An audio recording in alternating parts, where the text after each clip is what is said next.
Good evening, everyone. Let's just wait for 5 minutes so that if someone wants to join, can join in the meanwhile.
So, today we'll be solving some questions related to eigenvalues and eigenfunctions. So, let's just start.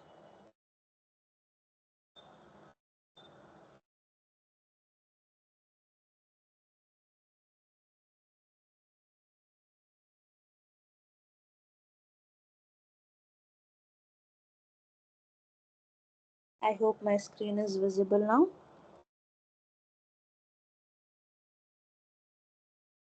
So let's start with what are eigenvalues and eigenfunctions. I hope you all must have gone through the lecture videos. The professor must have explained you all these things very well. I'll just recall some things. So when we have a problem of the form x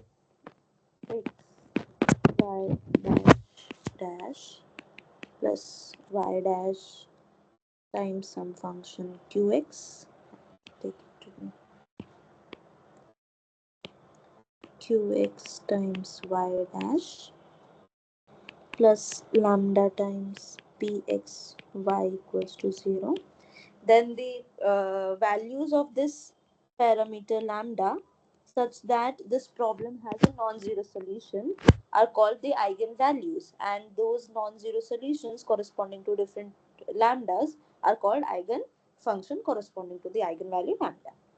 So today we'll be seeing some examples of this form, and we'll see how these eigenvalues and eigenvectors, eigenfunctions look like.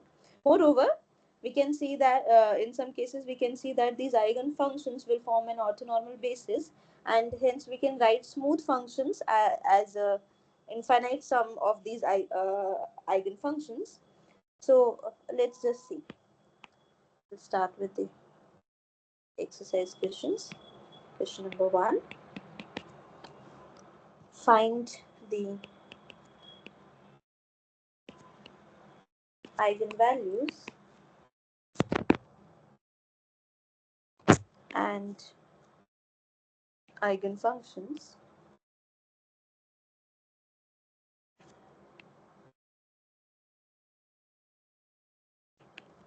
for the differential equation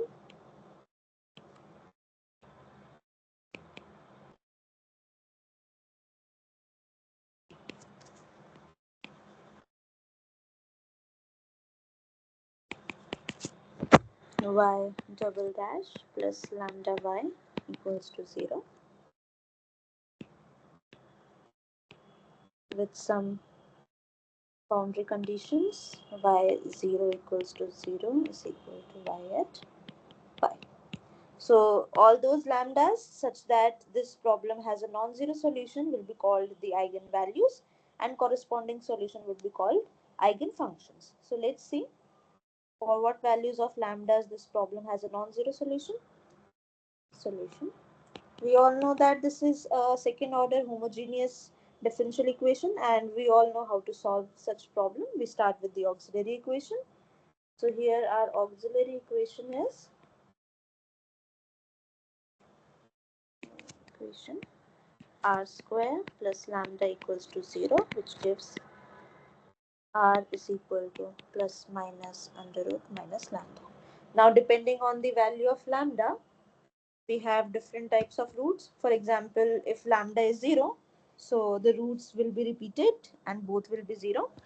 If lambda is negative, so minus of minus lambda will become positive, and hence we will get two distinct roots, two real and distinct roots.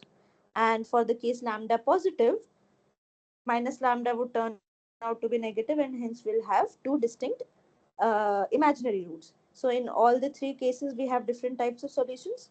So we'll study all the cases separately. Let's start with the case 1 when lambda is 0.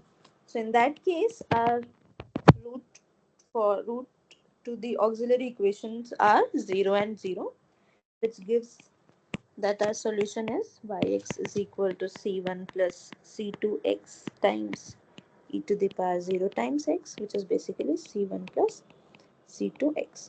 Now let's look at the boundary condition. Our first boundary condition says that y at 0 is equal to 0.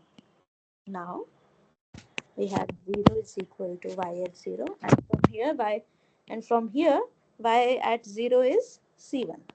Therefore our c1 is 0, which implies our function yx is of the form c2x. Also, we have another boundary condition at pi. So 0 is equal to y at pi. Now y at pi is c2 pi. Since pi is non-zero, this implies C2 is 0, which implies that y is basically a trivial solution. But we wanted a non-trivial solution to find the eigenvalue. So lambda equals to 0 is not an eigenvalue. So next we'll move to the next case, case 2, when lambda is negative. Lambda negative means lambda is equal to minus k square for some k non-zero. This implies our root r is equal to plus minus k, and which implies that yx is equal to c1 e to the power kx plus c2 e to the power minus kx. Now let's look at the boundary conditions. First one says that 0 is equal to y at 0 is c1 plus c2. This implies c1 is equal to minus c2, and therefore our function yx is equal to, let's take c2 to be common, we'll get minus e to the power kx plus e to the power k minus kx. Also, we have another boundary condition at pi. So 0 is equal to y at pi. Now y at pi is equal to c2 minus e to the power pi x plus e to the power minus pi x. Now this should imply that c2 is equal to 0, because we have the product of these two terms. Either c2 should be 0 or this one should be 0. Now if the second part, that means e to the power minus pi x minus e to the power pi x is equal to 0, this implies e to the power pi x is equal to e to the power minus pi x, which implies e to the power 2 pi x is equal to 1, and which implies 2 pi x is equal to 0, because we know that e to the power x is 0 is equal to 1 only at x equals to 0. Yes. So which is not the condition, which is not the, sorry, we have this as k pi. Sorry, we put the value of x to be pi, so we have k pi minus k pi. So all these things are k, k, k, k, k, k, k. Now since k is non-zero, 2 is non-zero, pi is non-zero, we have, but 2k pi is non-zero. Therefore, we are left with only one condition, that C2 must be 0, which implies that C1 is equal to 0, because C1 is equal to minus C2. And hence, y is trivially 0.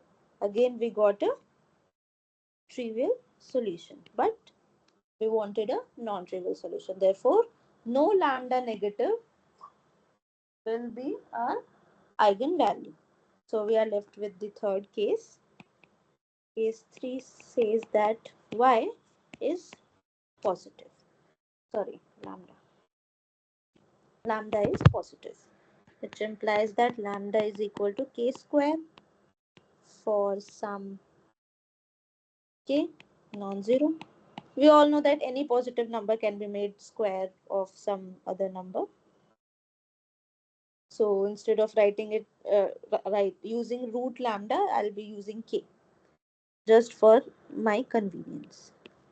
Now this gives us that our roots of the auxiliary equation are, now minus, we had plus minus minus lambda, which is plus minus minus k square, which gives plus minus k iota.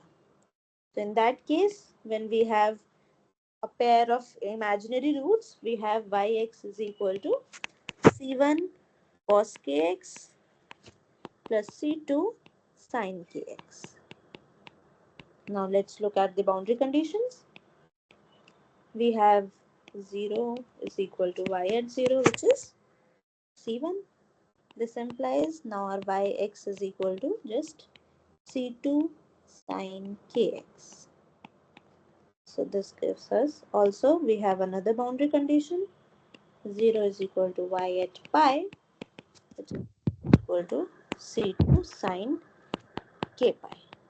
Now this product is 0 implies either c2 is equal to 0 or sine k pi is equal to 0. Now if we had this c2 equals to 0, then again we'll be getting a trivial solution because already c1 was 0, and hence in that this case also will not be able to find any eigenvalue. So we'll see that in what case we can get non-trivial solution. We are looking for the condition under which we have non-trivial solution. So instead of taking c2 to be 0, we'll take sine k pi equals to 0 for c2 to be non-zero, because if c2 is 0, we don't have any eigenvalue. So we want sine k pi to be 0, and we all know when is this 0, sine k pi will be 0 only if k pi is equal to n pi, where n is 0, 1, 2 and so on. Therefore we should have our k equals to n, which gives us that our lambda, which was equal to k square. So our eigenvalue lambda, or we'll write it as lambda n because it is depending on the natural number n, on the whole number n, lambda n is n square. So these lambda n are called eigenvalues because corresponding to these lambdas, we'll get c2 to be non-zero, and our solution yx would be c2 times sine n pi sine nx. Now, since in each of this case, the solution is just a scalar multiple of this function sine nx, so we'll be calling phi nx to equal to sine nx as the eigenfunction. So these are the eigenfunctions. Eigenfunctions are sine nx, and eigenvalues are lambda n equals to n square. I hope this was fine. So the main important thing was to consider all the three cases and look for the cases where we can find a non-trivial solution. For the cases lambda equals to 0 and lambda negative, we didn't had any possibility of getting a non-trivial solution. Whereas in the case of lambda positive, if we take this lambda to be equal to k square, and after that taking k to be equal to n, we can get a non-trivial solution, and that non-trivial solution would be sine nx. So in that case, we say that lambda n equals to n square is the eigenvalue, and phi n equals to sine nx would be our eigenfunction. So these are the eigenvalues and eigenfunctions. So I would like you to just go through the solution again,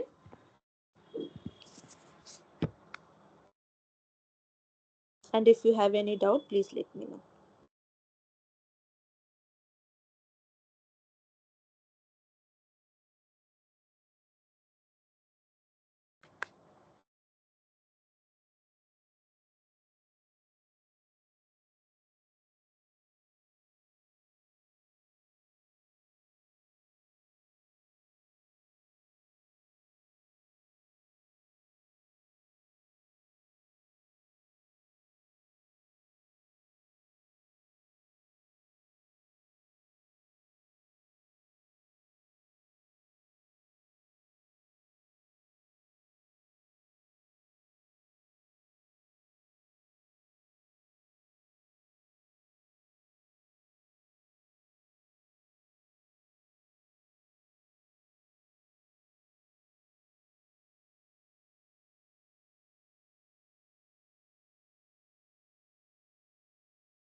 Okay, let's move to the next question.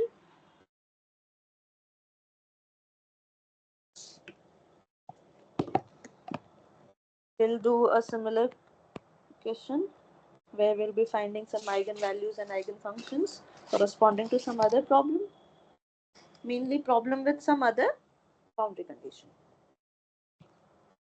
Question number 2. Find eigenvalues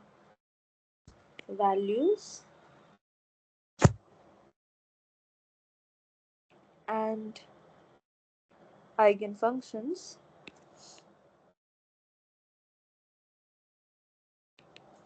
for the differential equation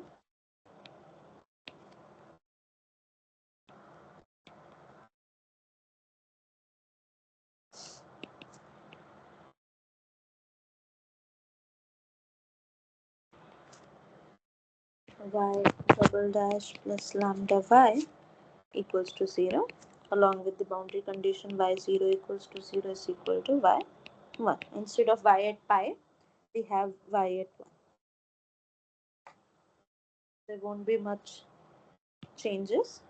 It will just give you a recall to what we did in the previous question.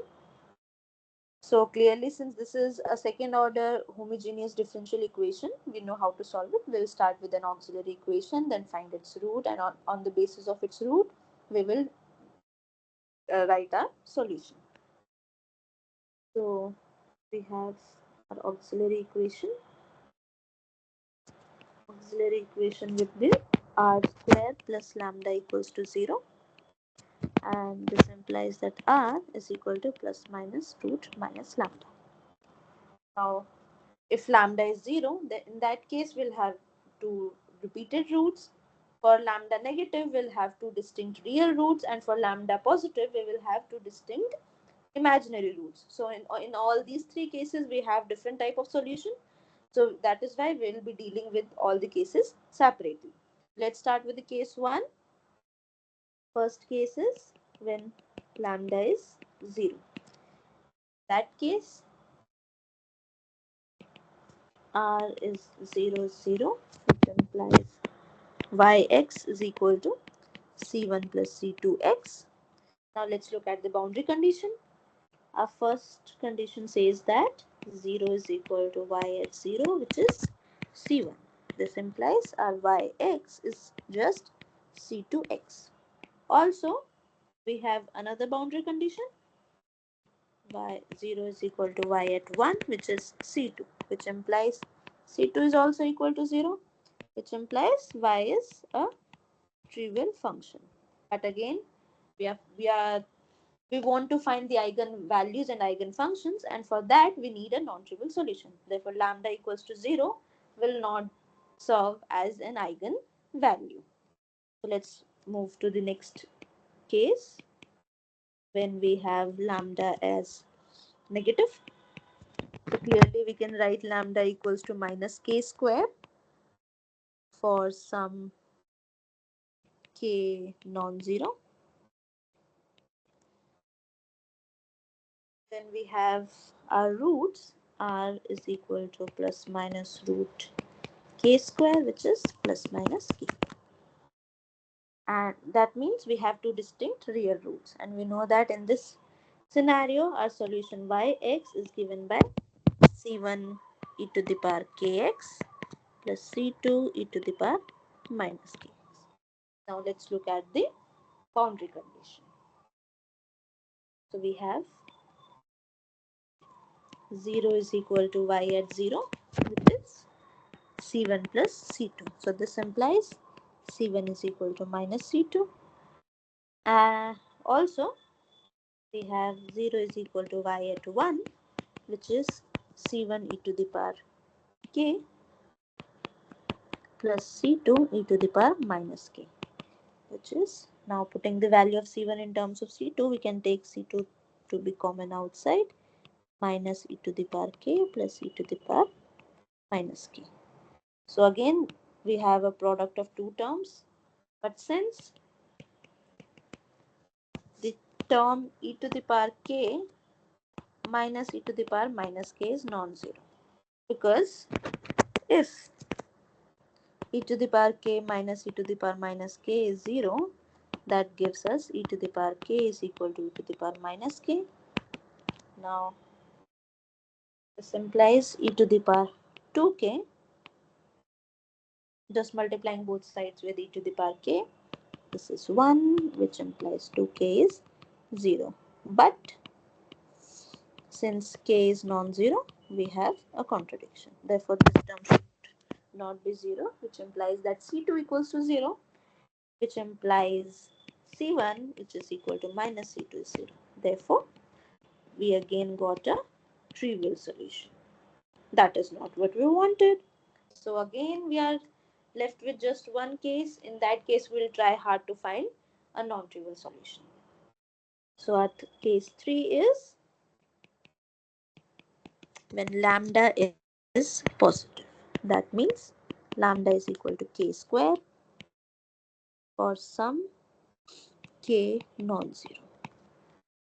Then our root of the auxiliary equation is equal to plus minus under root minus k square, which is basically plus minus k iota. And in this case, we have two imaginary roots, which implies yx is equal to c1 cos kx plus c2 sin kx. Next, we will move to the boundary condition. We have 0 is equal to y at 0, which is basically c1. This implies yx is just c2 sine kx. Also, we have another condition. 0 is equal to y at 1, which is c2 sine k. Now, to make this non-zero, to make this solution y non-zero, we want c2 to be non-zero. This implies for c2 non-zero, we must have sine k to be equal to 0. That means k should be equal to n pi, which implies our lambda is equal to n square pi square, or we'll write this as lambda n because it is depending on n. Therefore, our eigen values lambda n is equal to n square pi square.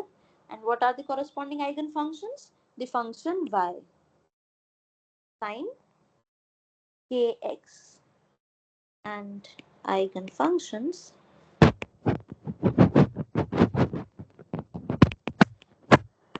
phi nx is equal to sine, what was k?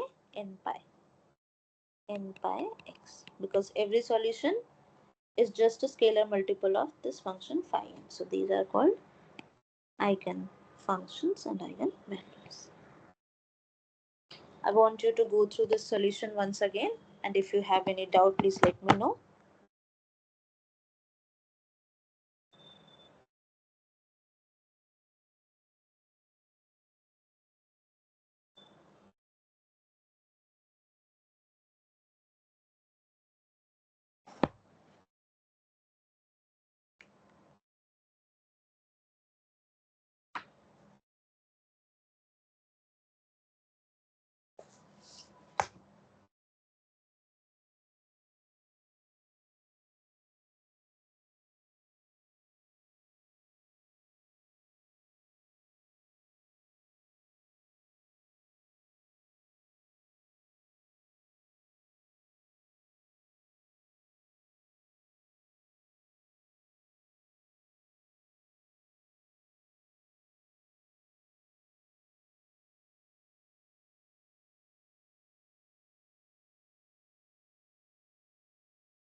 So let's move to the next question.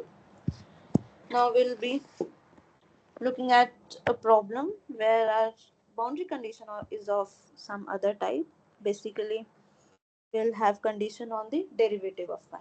So let's see. Question number 3. Find eigenvalues and eigenfunctions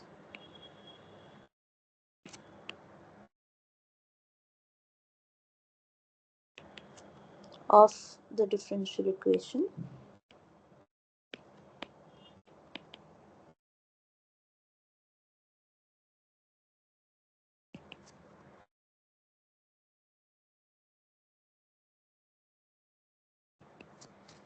y double dash with the boundary condition y at 0 is equal to 0, which is equal to y dash at pi. Now this time we have a condition on the derivative. So again we'll be solving in a similar way. We'll find auxiliary equation and see what will be its roots. So now what is our auxiliary equation?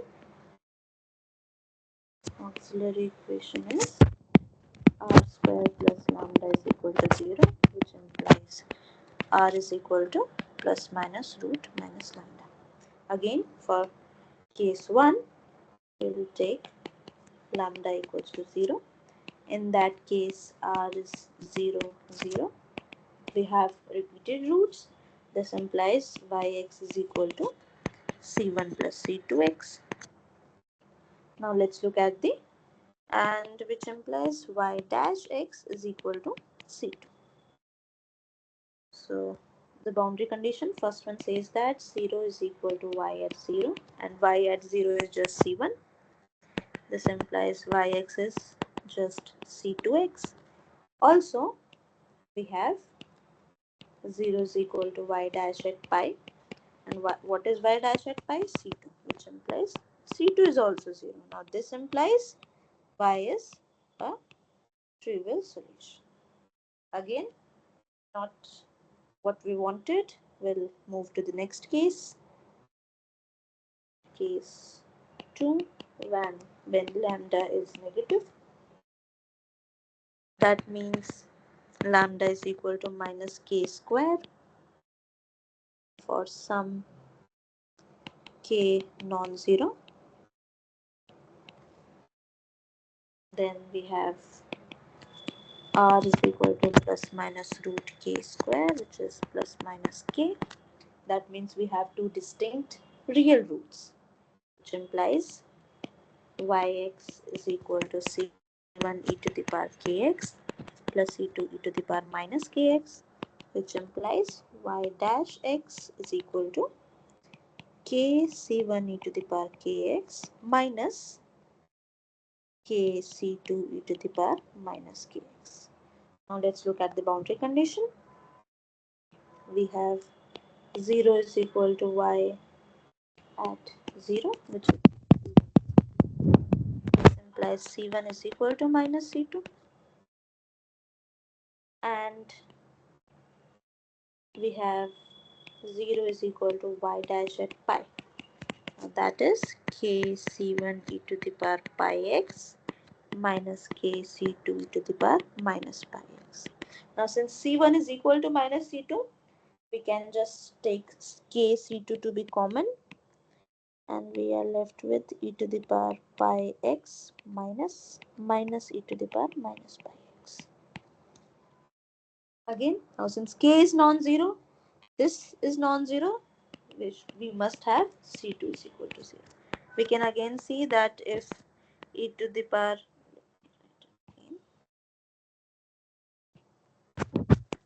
if e to the power pi k, I'm so sorry, I wrote it again. This is k.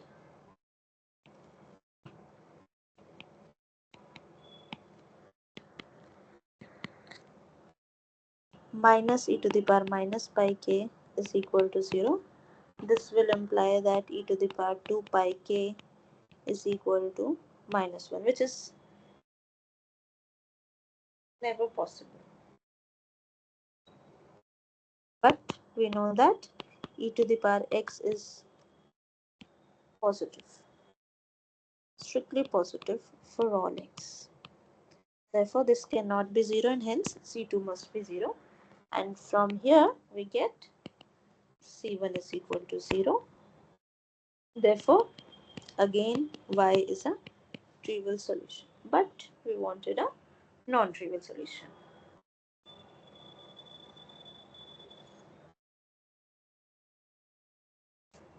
So moving on to the next case.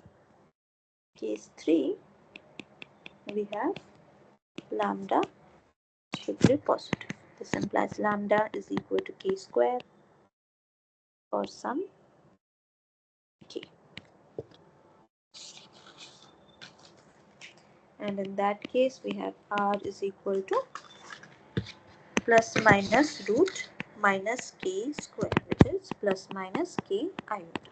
So we have a pair of imaginary roots. In that case, we know that our solution by x is given as c1 cos kx plus c2 sin kx, which gives us y dash x is equal to k c1 minus sin kx plus k c2 cos kx.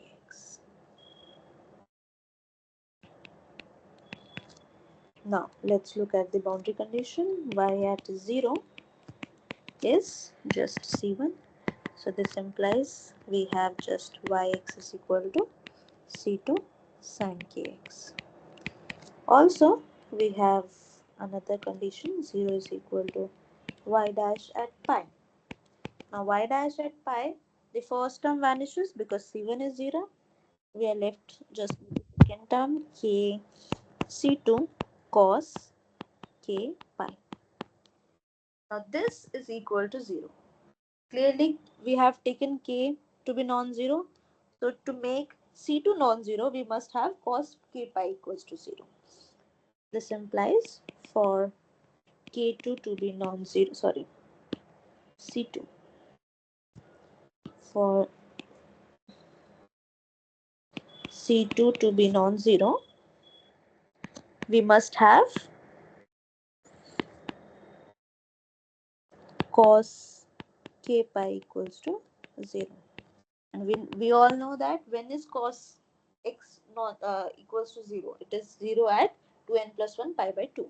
So we must have k pi equals to 2n plus 1 pi by 2, or k is equal to 2n plus 1 by 2, which implies lambda, or we can write lambda n, which is equal to k square, is equal to 2n plus 1 square by 4. Now these are our eigenvalues, and eigenfunctions phi n, which is corresponding solution, is sine kx. What was k?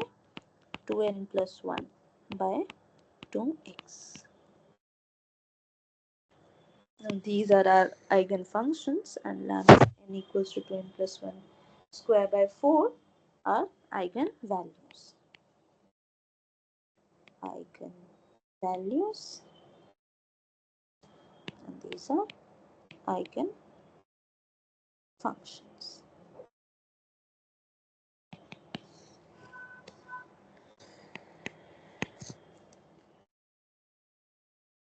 Now I want you to go through this solution again, and if you have any doubt, please let me know.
Okay, let's move to the next question.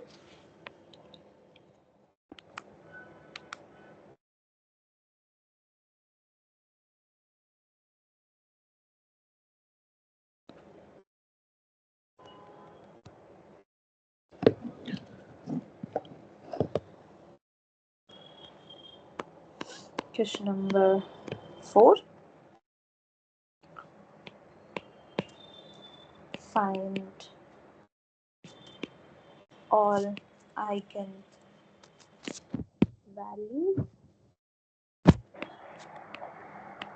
and eigenfunctions of the differential equation 4e power minus x y dash plus 1 plus lambda e power x minus xy equals to 0, along with the boundary conditions y at 0 equals to 0 is equal to y at 1. Now looking at this problem, you might feel afraid because now we don't have a second order homogeneous equation with constant coefficient. We don't know how to start.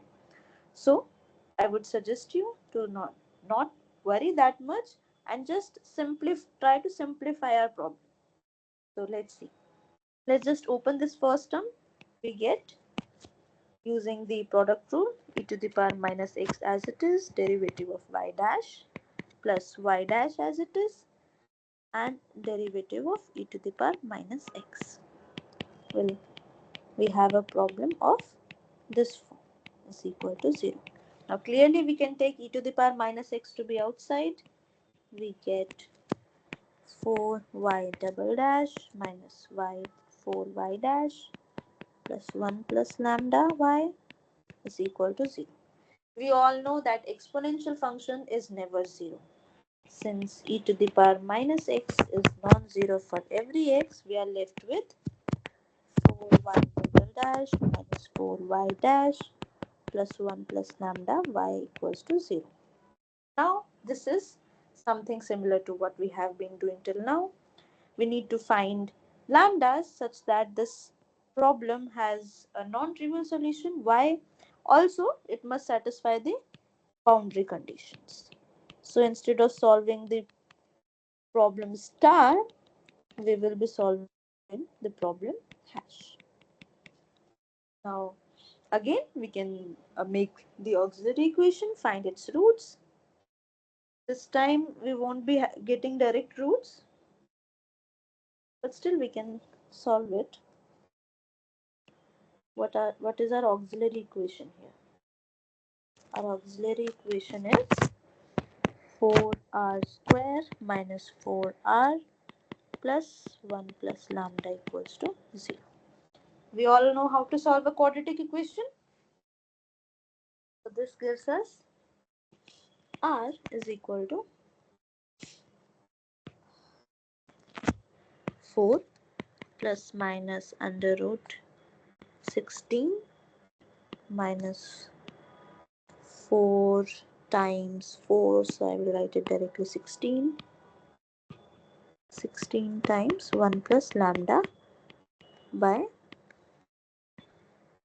2 into 4 8.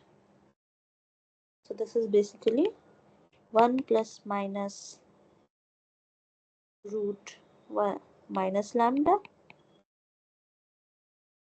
by 2. So again, if lambda is 0, we have two repeated roots 1 by 2 and 1 by 2. If lambda is negative, we have two distinct real roots, and for the case lambda positive, we have a conjugate pair of imaginary roots, complex roots. So let's go through the cases one by one once again. So we'll start with the first case when lambda is 0. So we get r is equal to 1 by 2, 1 by 2. Now we have repeated real roots. So this implies yx is c1 plus c2x times e to the power x by 2. Now let's look at the boundary conditions. Our boundary conditions gives that 0 is equal to y at 0, which is c1. So therefore, our function yx is just c2 x e to the power x by 2, and the other boundary condition that we have is at 1. So y0 is equal to y at 1. Now y at 1 is c2 e to the power 1 by 2. Now this implies that c2 must be 0, because e to the power 1 by 2 clearly we all know is non-zero. So this implies y is a trivial solution. That is not in our favor. We'll go for the next case. Case 2, when lambda is negative. Again, lambda can be written as minus k square for some k non-zero. This implies r is 1 plus minus root k square by 2, which is basically 1 plus minus k by 2. So we have two distinct real roots. So in this case, we know that our solution is given by yx is equal to c1 e to the power 1 plus k by 2x plus c2 e to the power 1 minus k by 2x. Now let's look at the boundary condition. We have 0 is equal to c1 plus, let's write it properly, 0 equals to y at 0, which is equal to c1 e to the power 0. So let's just remove it, c1 plus c2, which implies that c1 is equal to minus c2. And also we have another boundary condition, 0 is equal to y at 1, which is equal to c1 e to the power 1 plus k by 2 plus c2 e to the power 1 minus k by 2. Now replacing c2 by c1 by minus c2, we get c2 minus e to the power 1 plus k by 2 plus e to the power 1 minus k by 2. Again, you can see that this will never be 0, and which would imply that c2 must be 0. And this implies that c1 is equal to minus c2 is equal to 0. Therefore, our solution y is a trivial solution. But that is not what we wanted. Therefore, lambda negative, so any lambda negative will not serve as a as eigenvalue. So we'll be moving to the next case when we have lambda positive. So in that case, lambda can be written as k square for some k non-zero, which implies that r is equal to 1 plus minus k iota by 2. So we have a pair of complex roots, which implies yx is equal to e to the power x by 2 c1 cos kx, sorry, k by 2x plus c2 sin k by 2x. Looking at the boundary conditions,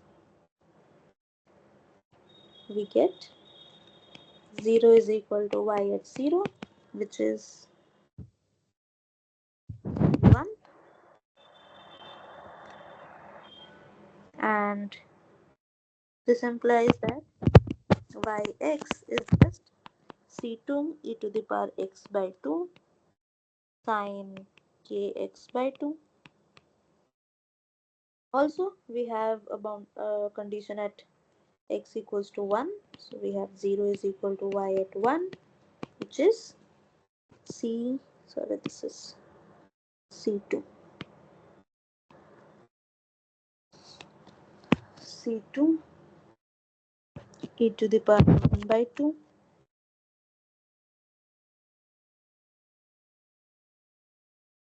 sine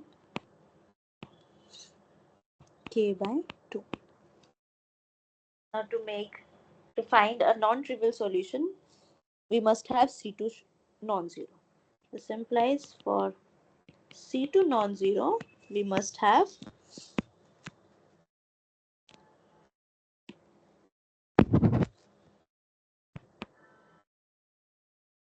sine k by 2 equals to 0, because clearly e to the power 1 by 2 is non-zero. And we know that sine function is 0 at n pi. So this implies k should be equals to 2n pi, which implies lambda, or we can write lambda n, which depend, because it is depending on n. Lambda n is 2n pi square, or 4n square pi square. Therefore, our eigenvalues lambda n are 4n square pi square. And what are the corresponding eigenfunctions? So phi n x will be e to the power x by 2 sine 2n pi x by 2. So I'll just remove this 2. We will be left with n pi x. So these are our eigenvalues and eigenfunctions.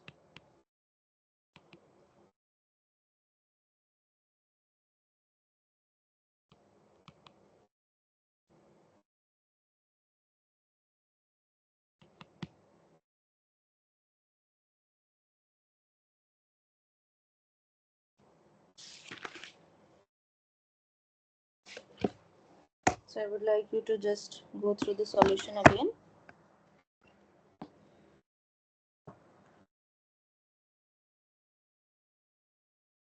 And please let me know if you have any doubt.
Let's move to the next question.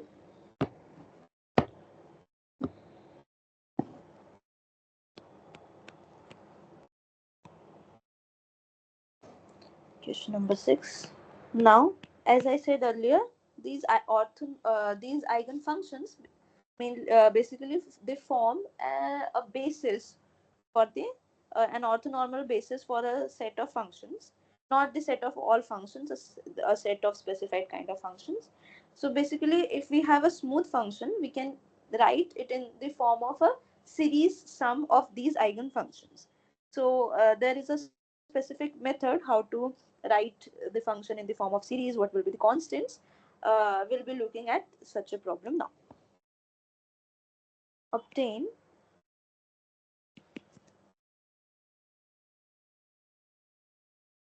we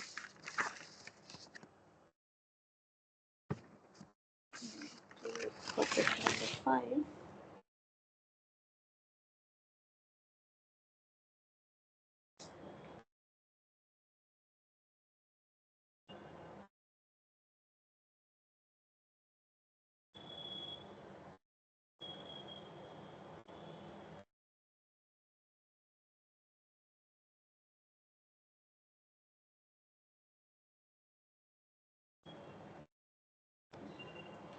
This is question number 5.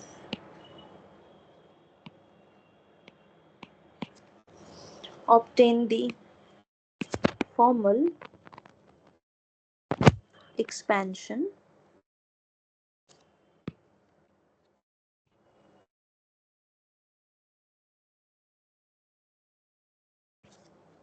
of the function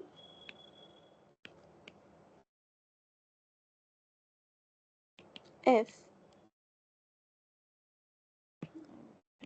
of the function f equal to pi x minus x square for all x in 0 to pi in the series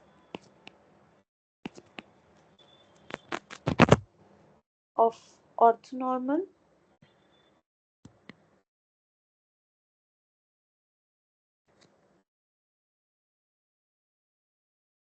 characteristic functions are basically eigenfunctions only. It is just another term used for eigenfunctions. And for the orthonormal, we'll just multiply it with its norm. We'll see how this norm is evaluated. Orthonormal characteristic functions yn of the Sturm-Liouville problem. Sturm-Liouville problems are basically the problems that we have been dealing till now. Of this Sturm-Liouville problem, y double dash plus lambda y equals to 0 along with the boundary condition and 0 is equal to y pi. If you remember, our first question was this only. So from its solution, we already know its eigen functions. All we need to do is write a formal expansion for the function fx equals to pi x minus x square in the sum of the in the form of series sum with eigenfunctions. So we'll see how we can write. We know that firstly by question 1 we know that what are its eigenfunctions. Phi n is equal to sine nx. If you can just recall our first question, see, eigenfunction phi nx is sine nx. So we'll be just using it here again. Phi nx is sine x. So this is the characteristic function, and its norm phi n square is just the integral 0 to pi sine square nx, which is 0 to pi 1 minus cos 2 nx by 2, which is basically pi by 2. You can easily evaluate. This is just a basic integration.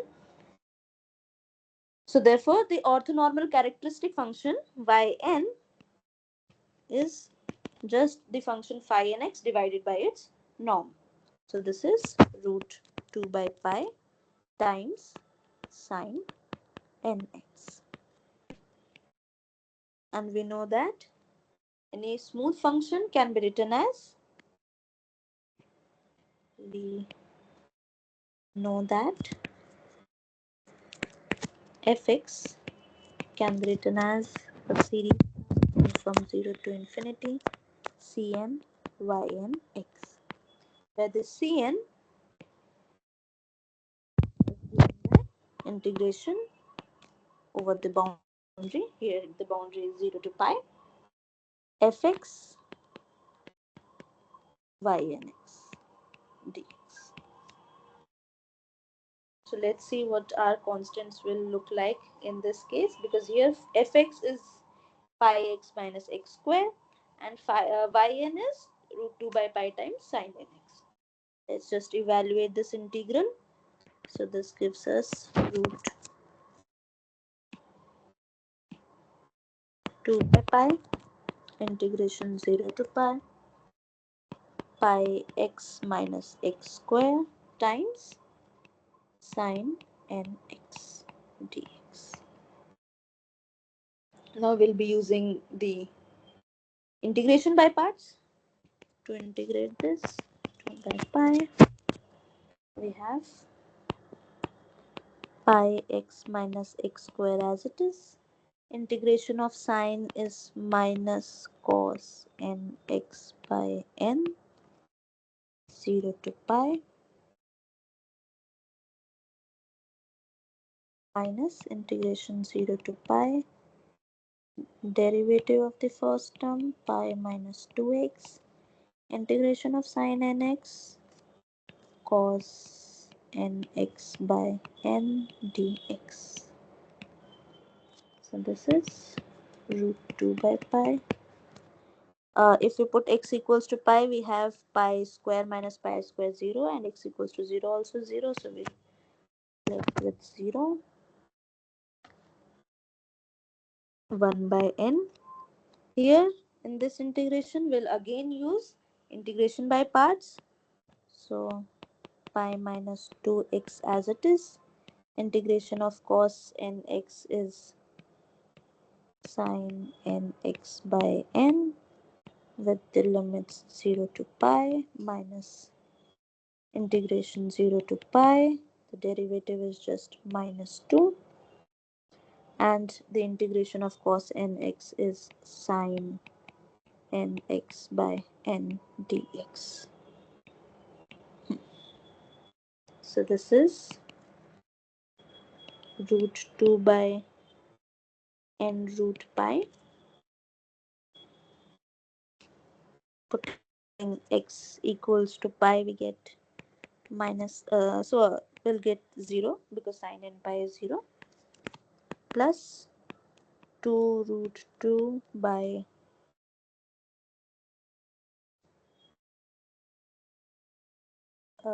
n square times root pi, and integration of sine nx is cos nx by n minus 0 to pi. So this is 2 root 2 by n cubed times pi minus sine cos n pi is minus 1 to the power n, and cos 0x. So this is basically 2 root 2 1 minus minus 1 to the power n by n cube pi. So this is, we know that for even n, whenever n is an even number, so we have minus 1 to the power n would be 1, and this whole term will turn out to be 0. And in the case of odd, when n is odd, we have this term to be 2, so that is 4 root 2 by n cube pi when n is odd, and 0 when n is even. So we can write fx is equal to, if we take sum only over the odd terms, we'll get from 1 to infinity. Instead of n, we'll put 2n minus 1. So we have 4 root 2 by pi 2n minus 1 cube, and the function we had sine nx. So instead of n, we have sine 2n minus 1 x.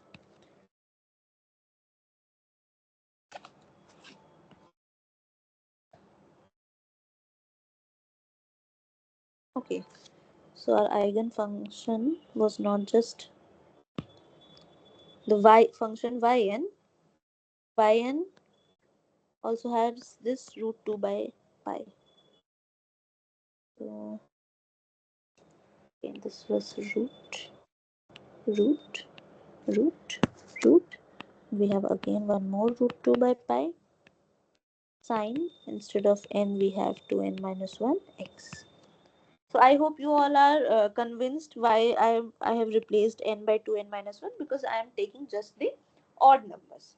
When I'll be taking n equals to 1, that this will give us again n equals to 1. For n equals to 2, the term 2n minus 1 will be 3, the next odd integer. That is why. So as to remove the even terms, we are writing it in this form. Summation is from 1 to infinity. This would be 8 by pi 2n minus 1 cube times sine 2n minus 1 x. So this is our formal expansion of the function fx. What was fx? Fx was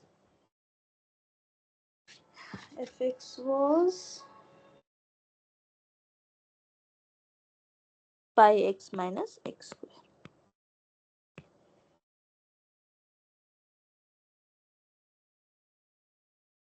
So I hope you all were convinced with this solution. I want you to just go through it again, and if you have any doubt, please let me know.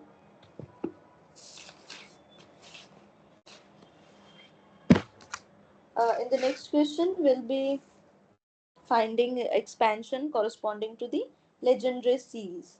So instead of this phi n, or say yn, the orthonormal characteristic function, we'll be using the Legendre polynomials. So p0, p1, and so on, and we'll find first few terms of the series. So I'll just wait if you want to see this solution again.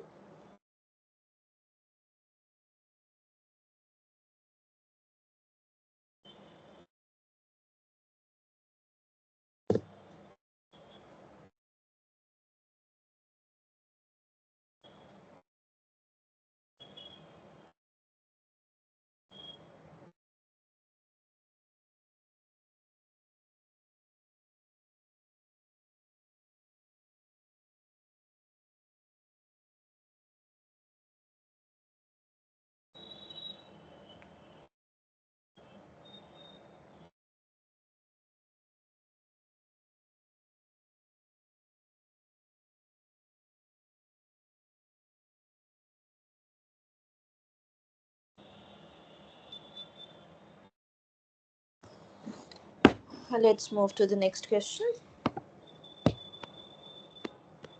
Question number 6.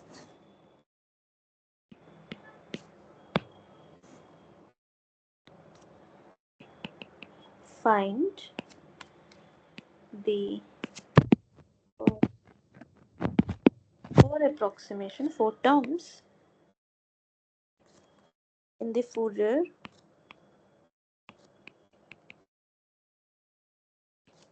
Legendre series of the function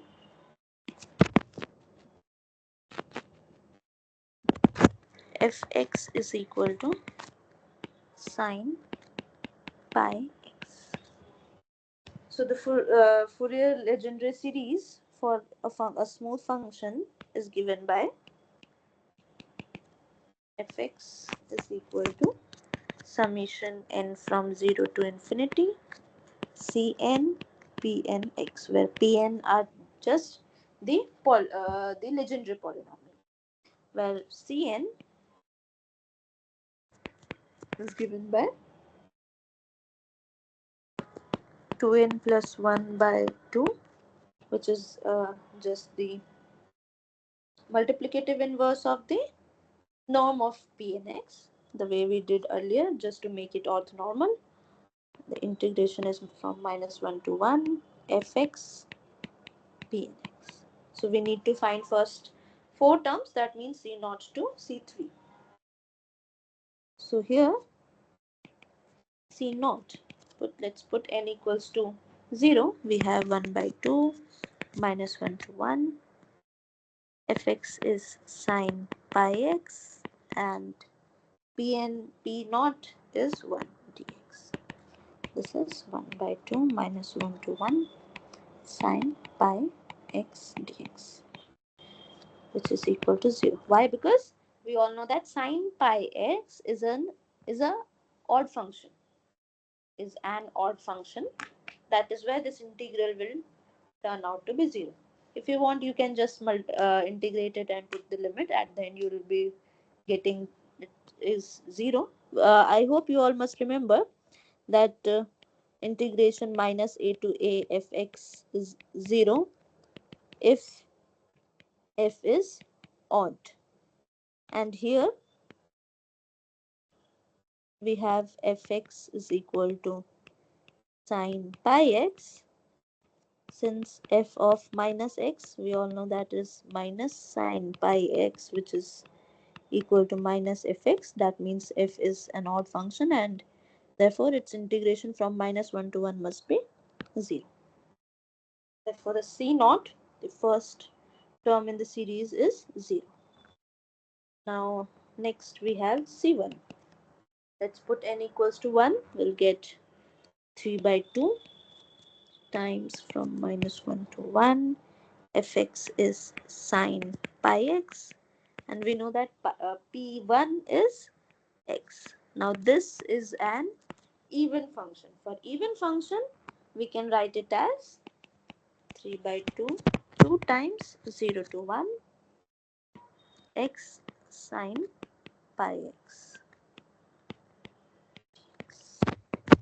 So we'll be using the integration by parts to integrate this.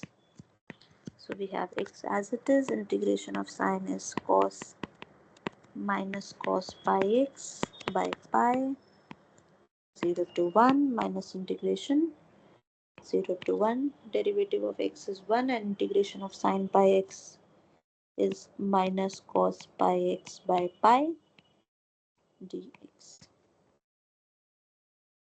Now since cos pi is minus 1 and cos 0 is 1. Yes, you get. But we have x cos pi x. So putting x equals to 0, this is 0 by pi plus 1 by pi. Now integration cos pi x is sine pi x by pi, 0 to 1. So we have just 3 by pi. Because sine pi is 0, sine 0 is 0, so this term will turn out to be 0, and from here we have 3 by pi. Therefore, C1 is just 3 by pi. Next, C2, putting n equals to 2, we have 5 by 2 minus 1 to 1 sine pi x times 3x square minus 1 by 2 dx. Now this is an odd function. If you take gx to be sine pi x, 3x square minus 1 by 2. This implies g minus x is minus sine pi x, and inside and here we have x square, so it will remain same by 2, which is minus gx. Therefore, g is an odd function, which will imply that its integration from minus 1 to 1 is 0. Therefore, C2 is 0. So the third term is 0. Next, let's find the fourth term, C3. C3 is, putting n equals to 3, we had 2n plus 1 by 2. So that will give us 6 plus 1, 7 by 2.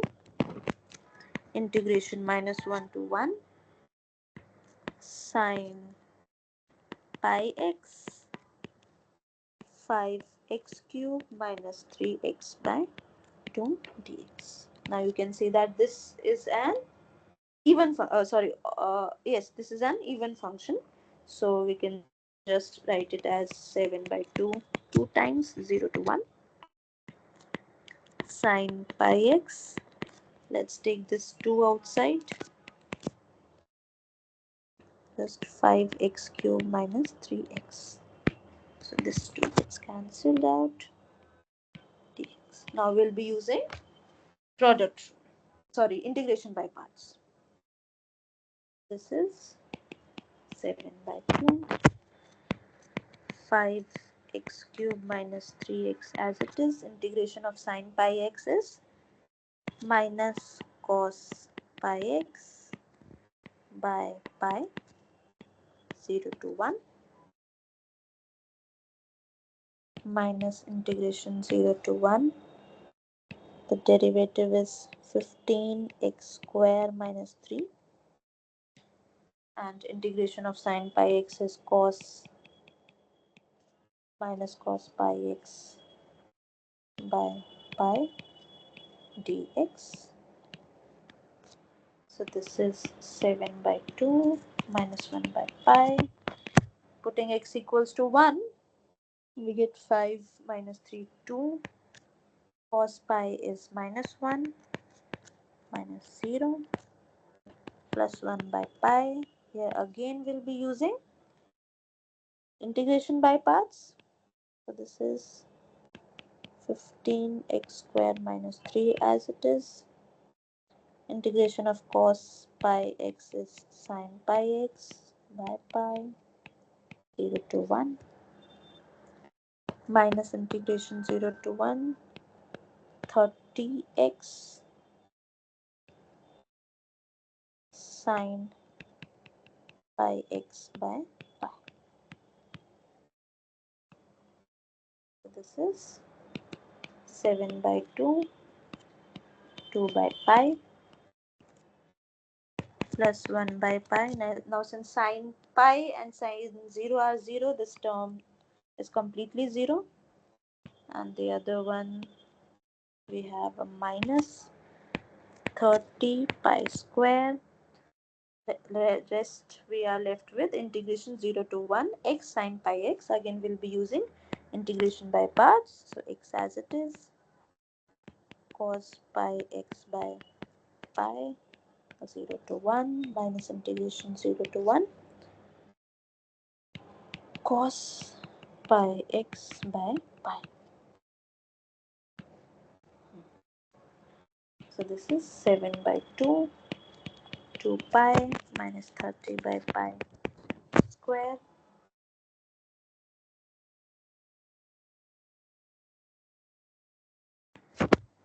Inside we'll have minus 1 by pi. X equals to 1, cos pi is minus 1 plus 1 by pi. Integration of cos pi is sine pi x by pi 0 to 1.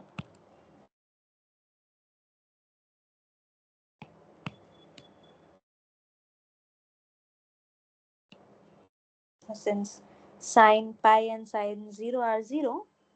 We have this as 7 by pi minus 7 into 30 by 2 pi cube, which is basically 7 by pi 1 minus 15 by pi square.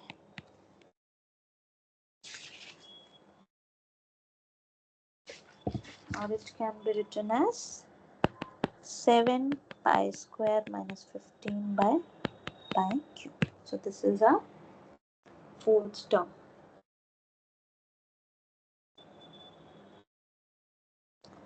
I just want you to look at the solution once again. If you have any doubt, please ask me.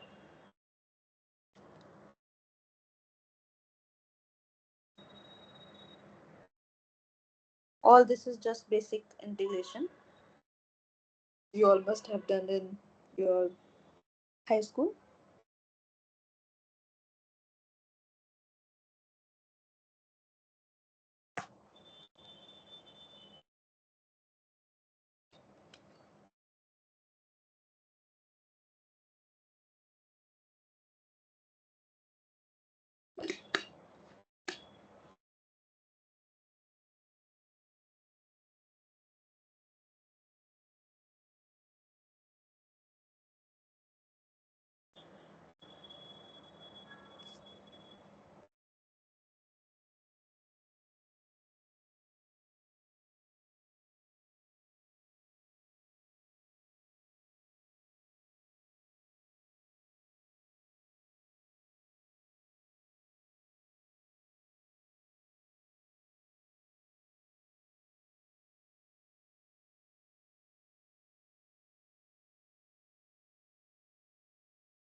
Let's move to the next question.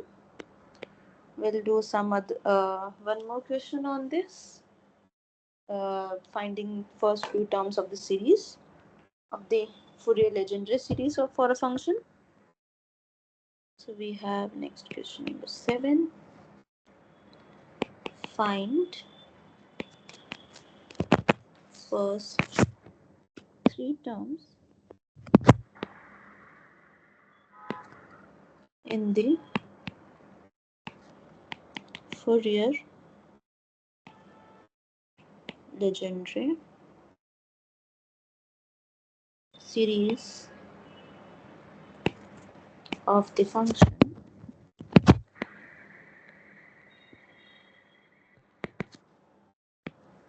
fx is equal to 0 from -1 less than x less than 0, x square for 0 less than equal to x less than 1.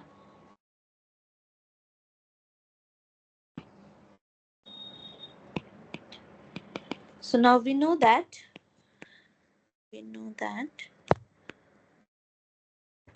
fx can be written as summation n from 0 to infinity cn pn x, where cn is given by 2n plus 1 by 2 integration -1 to 1 fx pnx. Now since fx is 0 from -1 to 0, so we can write this as 2n plus 1 by 2 integration 0 to 1. Fx is x square, so let's just write it directly pnx. Now on the basis of different values of n, we'll have different pnx, and for that we'll find different cn.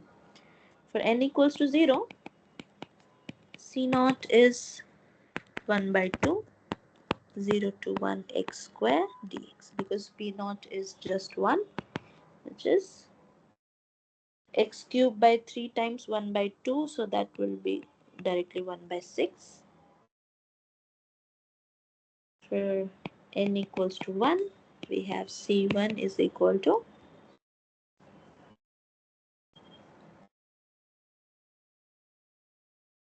3 by 2 integration 0 to 1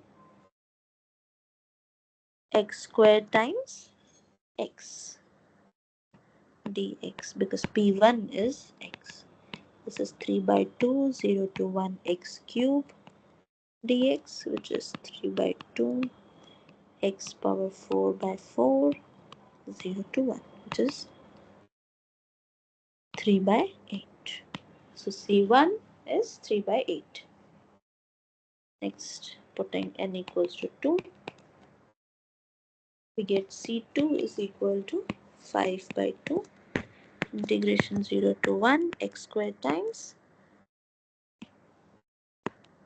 3x square minus 1 by 2, because p2 is 3x square minus 1 by 2. I hope you all remember how these p0, p1, p2 came. If you do not remember, please go back to those lectures and see them again. Dx. So this is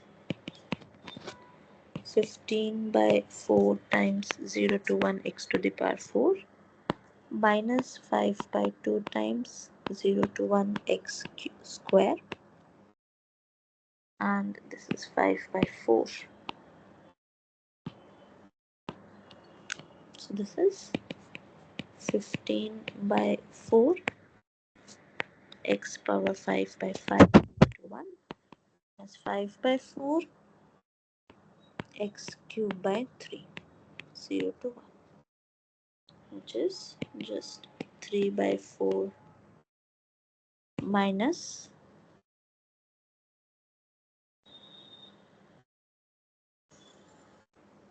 5 by 12. Just if we take LCM to be 12, this is 9 minus 5, 4. So this is 1 by 3. Therefore, C2 is 1 by 3.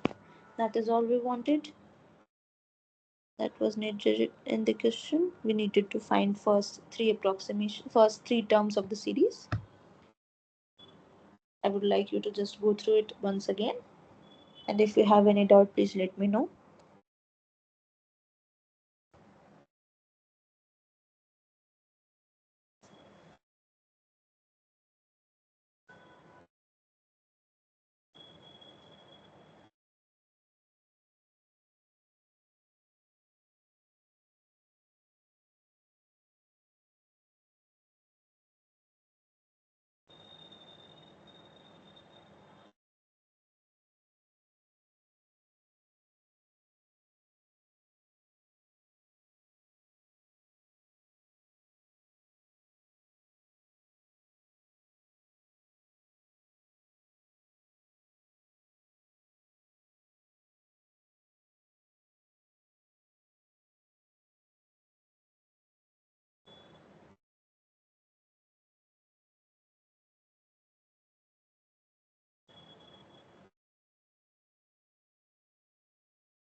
So we'll be doing one more question on eigenvalues and eigenfunctions uh, as our last question for this session.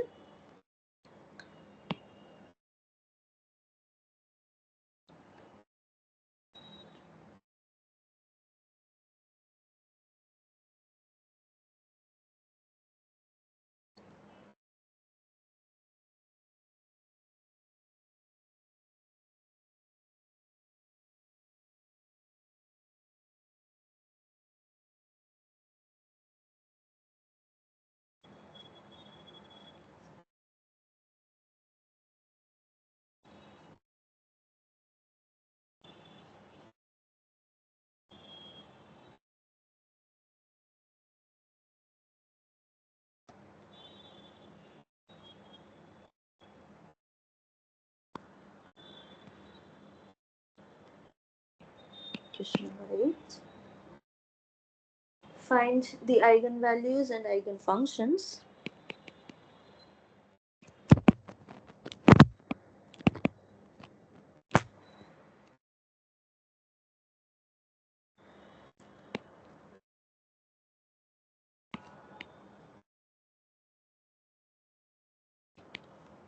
eigenfunctions of the differential equation x y dash dash plus lambda by xy is equal to 0. We are already given that lambda is positive, so we need not check the other two cases.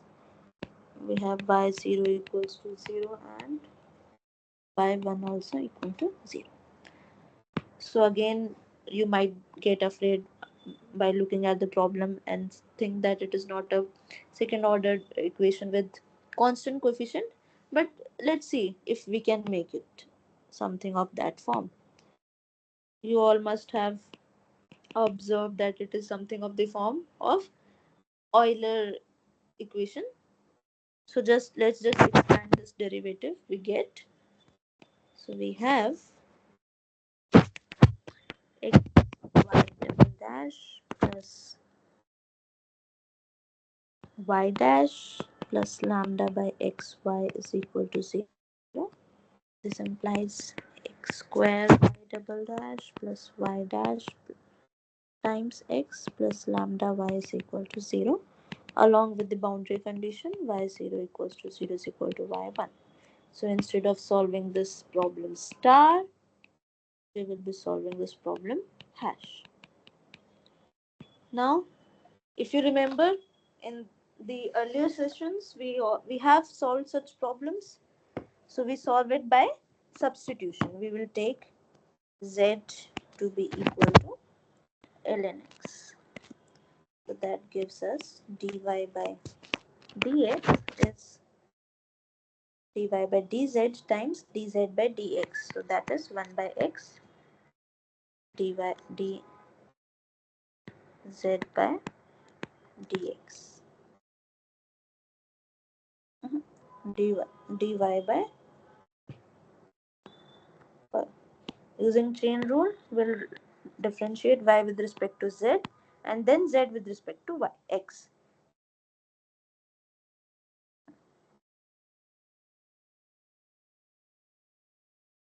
Also, d2y by dx square by product rule it is 1 by x d2y by dz square and dz by dx plus dy by dz as it is. Derivative of 1 by x is minus 1 by x square. We have 1 by x square d2y by dz square minus dy by dz. Now substituting z dy by dz and d2, sorry, substituting dy by dx and d2y by dx square in the equation hash, we get, so this x square gets cancelled out. We have d2y by dz square minus dy by dz plus, now this x gets cancelled out from here. We are left with dy by dz plus lambda y equals to 0. These two terms gets cancelled out. We have y double dash plus lambda y equals to 0. Also, we are given that lambda is positive. Now let's look at the boundary condition. Boundary condition was that at x equals to 0, y should be 0. But now our problem is in variable z. So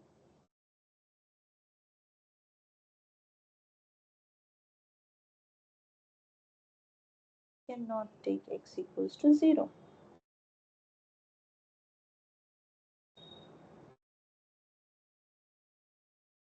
In fact, let's just solve this equation. We'll look at the boundary conditions later.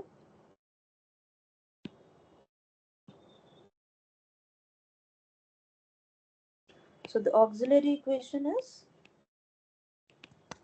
r square is equal to minus lambda. Since lambda is positive, I can write it as some k square. Since lambda is positive, we can write lambda is equal to k square for some k non-zero.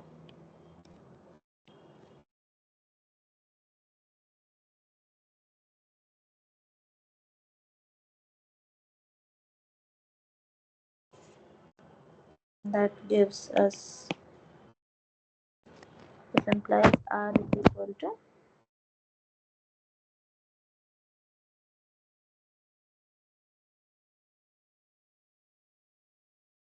plus minus k iota. So we have a pair of conjugate complex roots. So in that case, we have yx is equal to c1 cos k, not x, we have z. By z is equal to c1 kz plus c2 sin kz,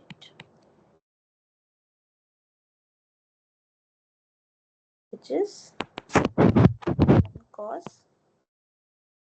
z is ln x, k ln x plus c2 sin k ln x.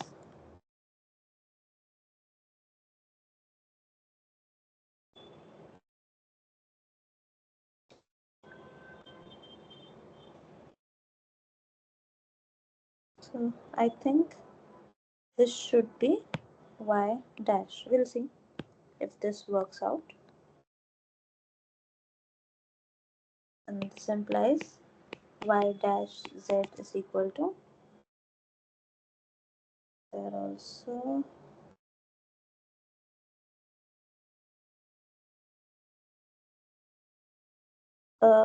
The problem is that x equals to 0 because ln x will be minus infinity. In that case,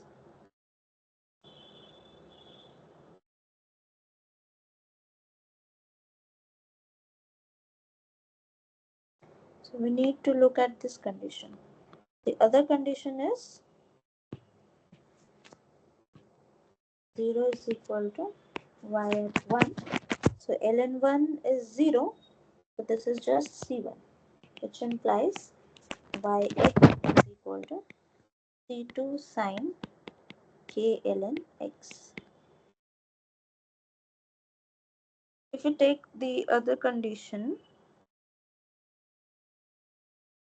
to be y at e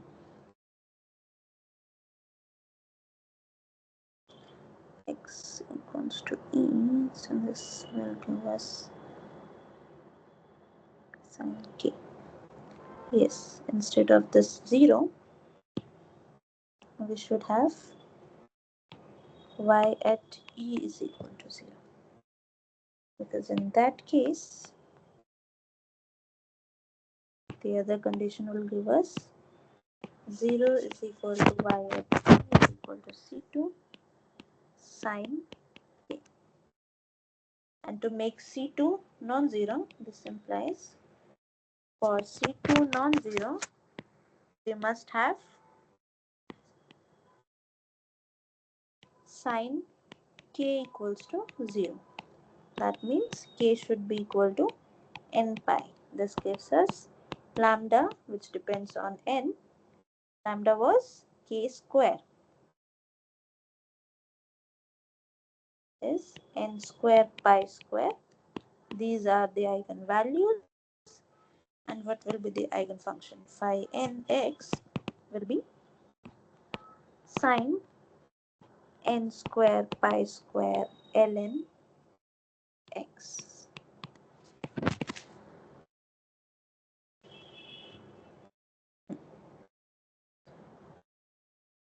So I want you all to just go through this solution once again. And if you have any doubt, please let me know. I'll be waiting. If you have any doubt in any of the questions, the earlier questions also, or in some previous sessions, some other tutorial questions that we have discussed, you are free to ask.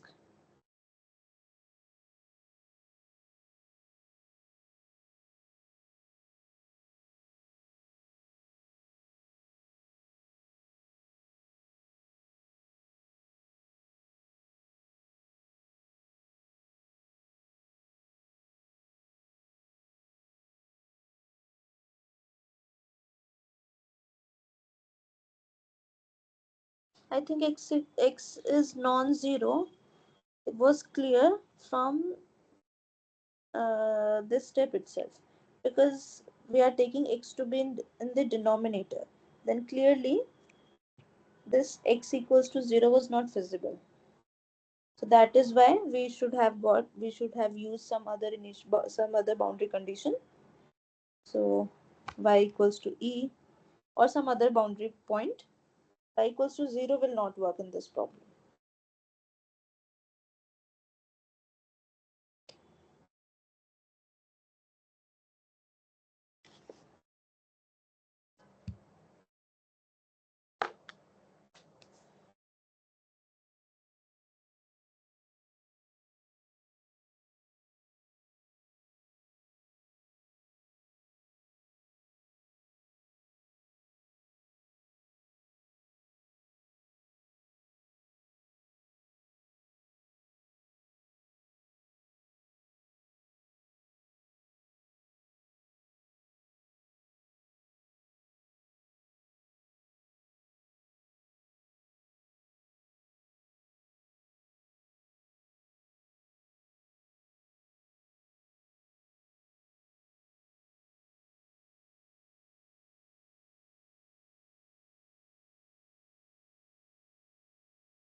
Okay, then I hope you all must have enjoyed these question answer session, and this was quite helpful for you.